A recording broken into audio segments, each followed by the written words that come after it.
Dublagens do Brasil, hoje, vários editores brasileiros.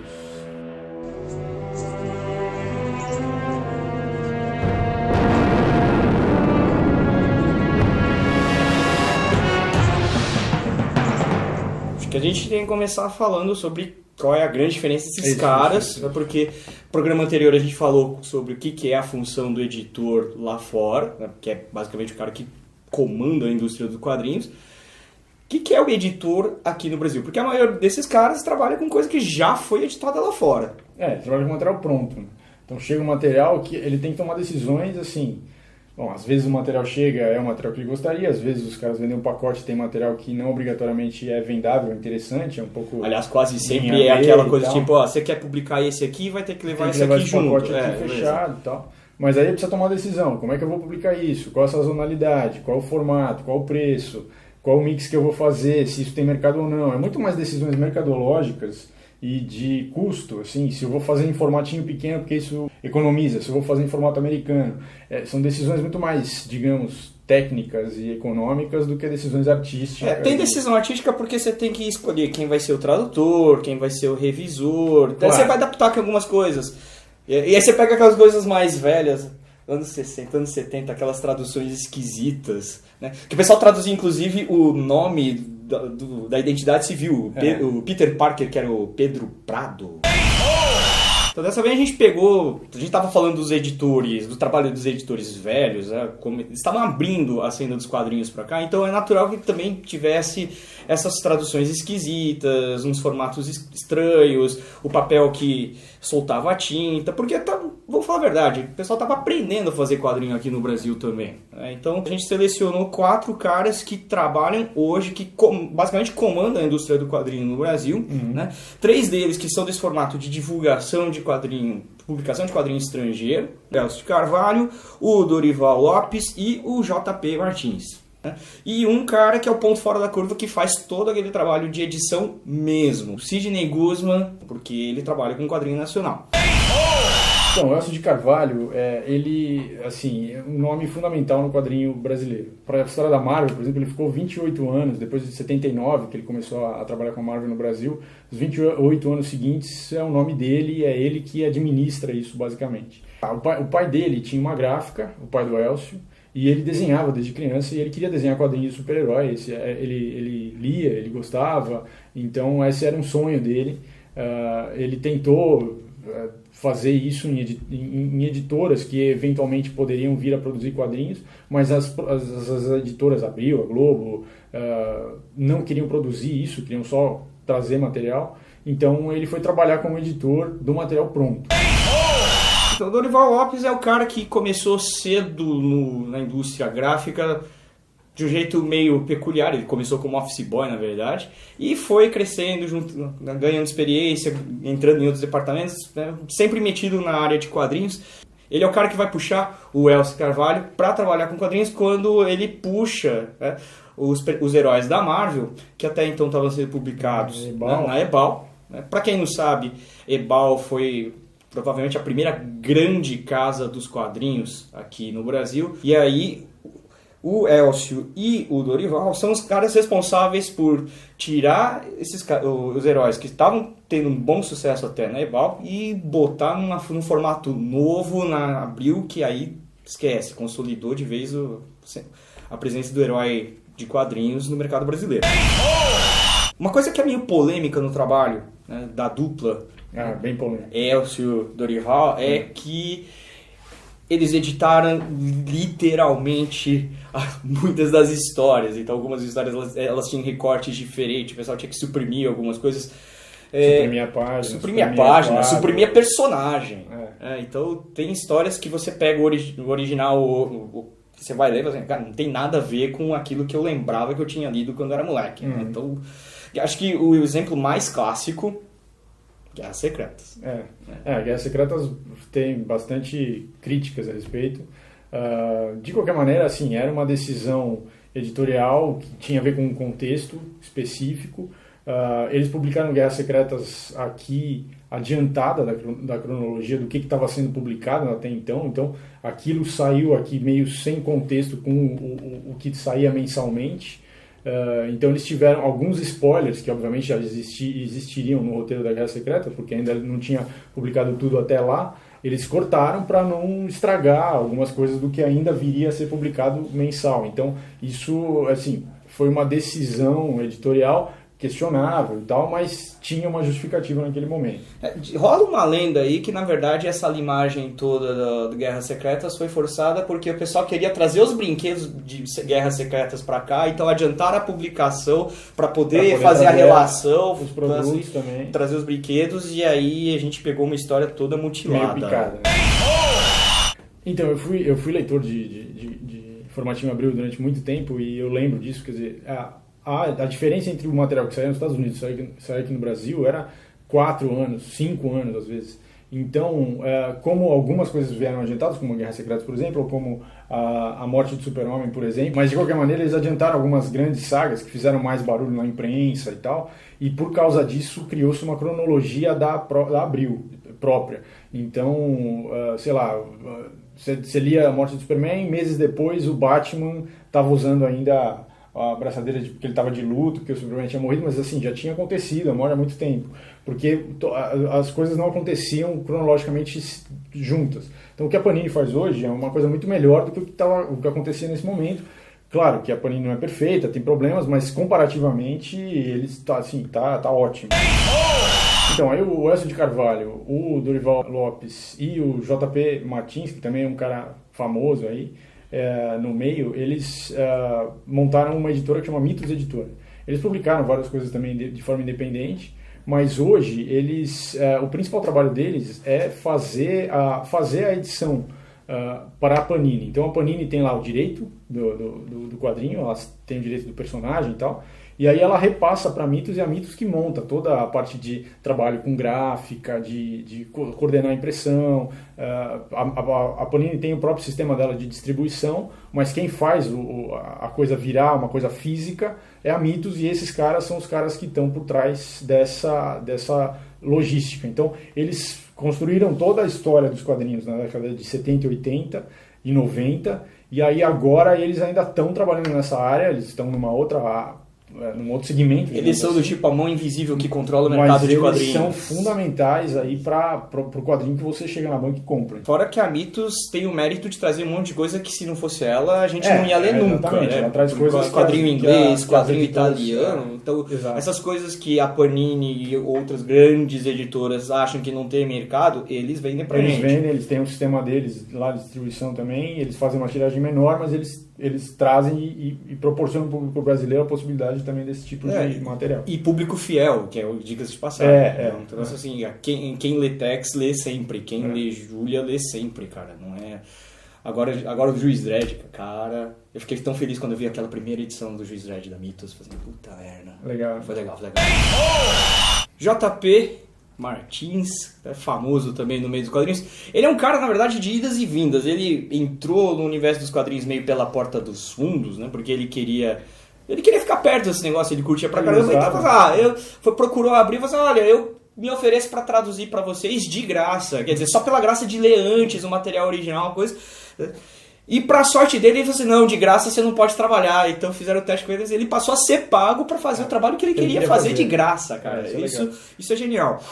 E aí, ele tem uma história longa nesse negócio de quadrinhos, porque ele já participou da fundação de várias empresas e já saiu de todas elas.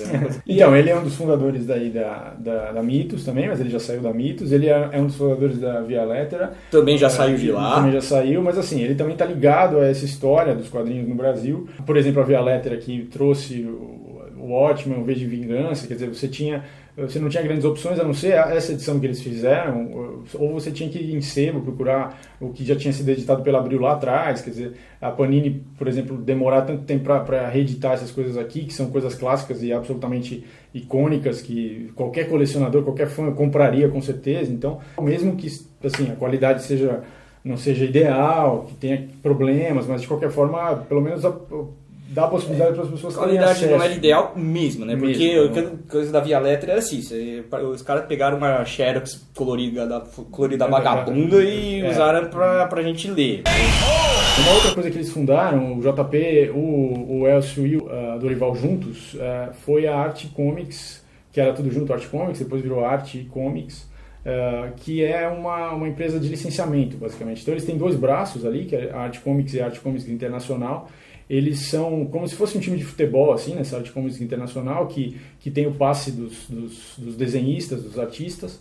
Então eles, digamos assim, introduzem artistas brasileiros no mercado americano. Então tem muita gente que foi desenhar para Marvel, para DC, e para outras editoras até, via esse caminho, né? Sendo representados por eles, porque eles têm lá pessoas que falam diretamente dentro das editoras, e eles têm o braço da Art Comics, o braço principal deles, que é o braço de licenciamento. Então eles negociam licenciamento de títulos, de determinados produtos que tem lá fora para ser reproduzido ou produzido no mercado nacional. Muita coisa é terceirizado, como por exemplo a coisa da Mitos Editora, que faz terceirizado para a Panini a produção e terceiriza o licenciamento com essa Art Comics. Então esses caras estão ali nos bastidores, eles não são hoje linha de frente, mas eles estão ali há muitas décadas fazendo acontecer o quadrinho dessas editoras grandes no Brasil. É tipo Godfather, cara.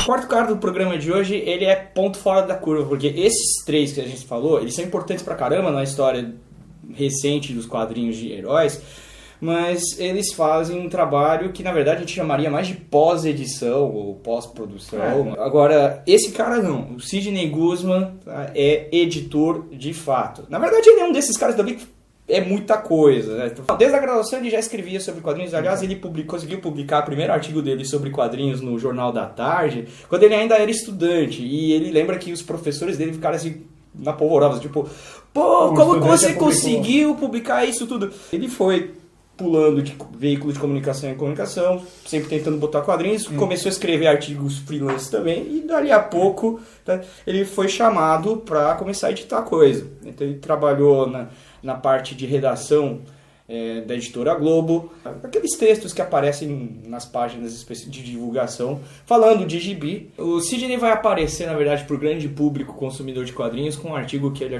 escreveu para Super Interessante, lá em 93, que tentava fazer, olha, um pouco de ciência por trás dos super-heróis, ou se a viabilidade científica, né, de alguns super-heróis. E dali pra frente ele começou a chamar cada vez mais a atenção, se meteu nesse negócio de internet, né? Então ele vai ajudar a fundar o Universo HQ, que é a referência até hoje de jornalismo de quadrinhos. E aí a grande virada que ele vai dizer ali é que ele, em 2006 o Maurício de Souza chama ele não mais para escrever sobre quadrinhos ou cuidar da parte do noticiáriozinho das revistas, mas para editar o negócio. Quer dizer, ele vai pro outro lado, né? Então de crítico, de jornalista, de especialista em HQ, né? Ele se torna produtor. E aí ele vai fazer esse trabalho de editor mesmo que a gente estava falando no outro programa, de definir roteiro, definir linha editorial, definir equipe. E ele cuida de tudo isso. E aí o trabalho mais celebrado dele como editor, sem dúvida, são aquela sequência, né, de 3 livros de MSP 50 mais 50 e novos 50, né, que ele escalou artistas do Brasil inteiro e alguns brasileiros de fora para fazer homenagem ao Maurício de Souza. E agora é esse selo que está entrando aí pro 3º ano, que é a Gráfica MSP, que ele faz trabalho de edição mesmo. Ele seleciona o núcleo de personagens, ele vê que tipo de história ele quer, ele já consegue pré-visualizar alguma coisa. Claro, ele dá muita liberdade para quem vai fazer, isso é óbvio. Mas ele já faz uma escolha ali, porque ele sabe mais ou menos o produto final que ele quer. Ele sabe o que ele quer. E o interessante, ele é um editor que vende. Sim. Tá? Que é uma coisa que os 3 ali, que a gente falou no começo do programa, eles não se vendem assim nesse sentido. Eles trabalham, fazem a pós-produção.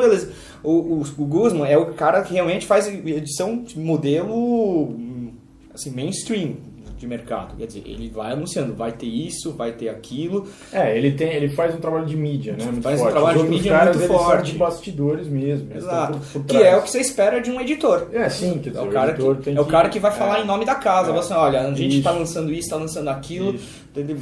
Tuita sobre os artistas, posta a arte original antes de lançar, que é para fazer um buzz ali, É isso mesmo, é o papel. E hoje, com as mídias sociais e tal, é exatamente isso. E monitora também as mídias sociais, porque fala, fulano escreveu sobre uma coisa que a gente editou, que a gente publicou. Ele replica, ele lê, ele responde. Ele fica em diálogo com o público. Ele está presente na mídia o tempo todo, que é o que o editor tem que fazer também. Dica de leitura, você quer conhecer um pouco melhor do que é o trabalho de editor de quadrinhos no Brasil, um pouco da história? Isso aqui saiu já tem um tempinho, tá? Os 40 anos da Marvel no Brasil. Não trata só de edição, vai tratar de revista, mas o primeiro capítulo que fala da chegada da Marvel no Brasil é muito legal para você ver exatamente que perrengue esse pessoal que começou a editar quadrinho de herói no Brasil passou para trazer isso para cá. É muito bom, vale a pena para conhecer mais a história dessa história aqui no Brasil.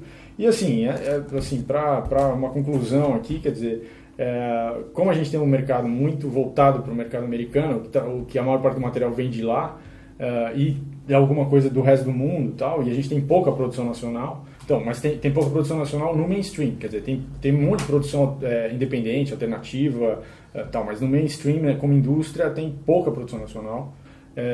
A maior parte dos editores que nós chamamos de editores aqui trabalham nos bastidores mesmo, fazendo a produção. Algumas coisas como essa do Sidney Guzman são interessantes de se olhar, porque é um trabalho muito parecido com o que os editores fazem lá nos Estados Unidos, e que começa a criar um mercado, uma possibilidade de ter esse tipo de produção nacional, com editoria nacional, para um público brasileiro. Quer dizer, claro, é um caminho ainda a se desbravar, mas é um caminho e a gente chegou nesse ponto que é bastante interessante.